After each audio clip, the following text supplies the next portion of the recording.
Welcome to Connect at 51, the online Bible study from the Midtown Connect group of C3 Church Manhattan. For those joining us for the first time, watch the video until you see a question screen like this, then pause and share your answer with the group. The first question to break the ice is this: who do you follow and who is following you?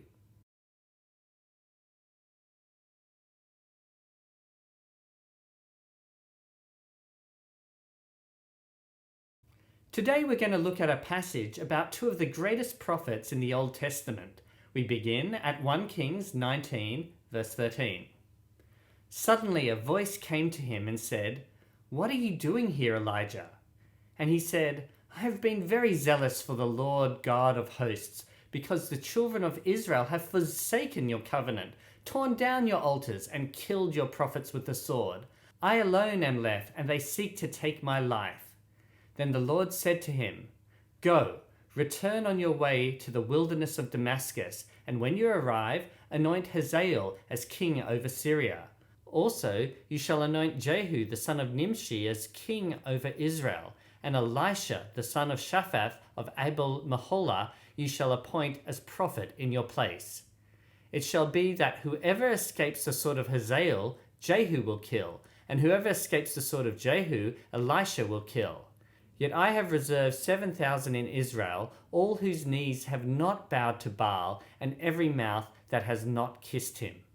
So he departed from there and found Elisha, the son of Shaphat, who was plowing with 12 yoke of oxen before him, and he was with the 12th. Then Elijah passed by him and threw his mantle on him. And he left the oxen and ran after Elijah and said, "Please, let me kiss my father and my mother, and then I will follow you." And he said to him, "Go back again, for what have I done to you?"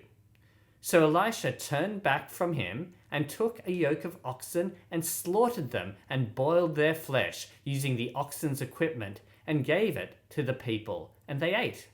Then he arose and followed Elijah and became his servant.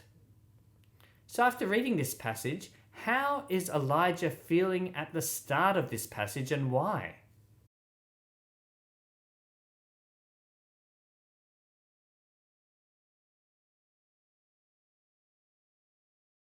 Elijah begins here severely depressed.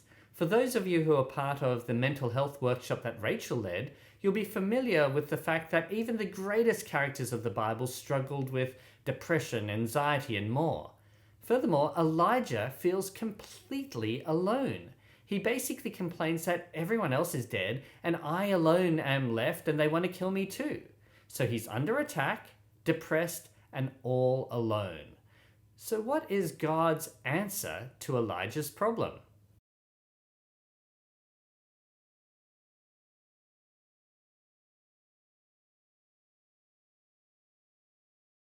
God gives Elijah actions to do, places to go, and people to meet.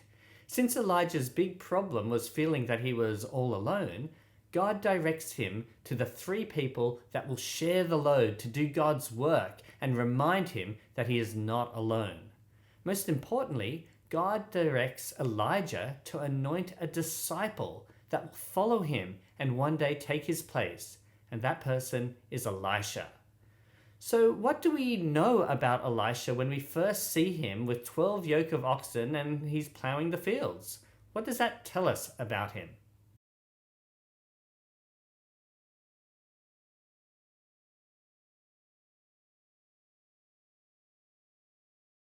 The first thing that we can deduce from this scene where Elisha is with 12 yoke of oxen is that he comes from wealth.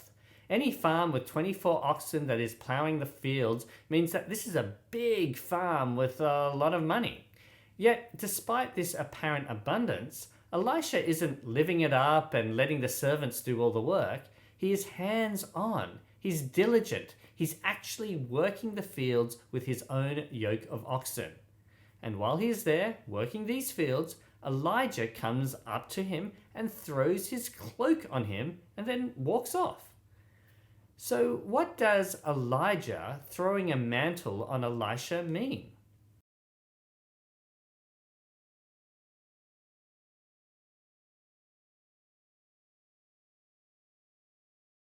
Elijah's mantle was a symbol of his prophetic authority.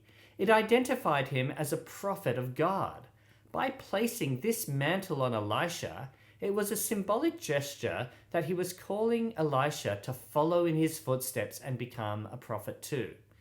The cloak also provided protection from the elements. It served as a bed when in the wilderness, and thus it also symbolized that this life was not going to be one of comfort, but it would be hard. The act of placing this mantle on his shoulders was a calling to a hard life of being a prophet, and it thus presented Elisha with a choice. Should he stay here in the comfort and wealth of the life that he knows, or follow this unpredictable path of being God's prophet? So how does Elisha respond to this choice?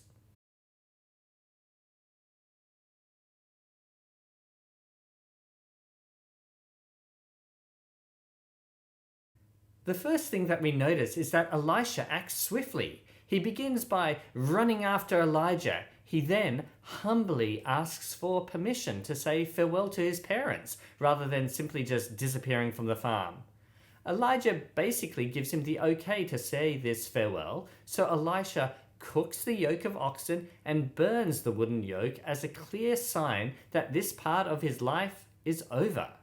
He invites all the people to join in on the meal, and that's a lot of people because 2 whole oxen is a lot of food. So it becomes this public declaration. It also is a celebration and a farewell. So what role does Elisha take once he follows Elijah, and why is this new role significant?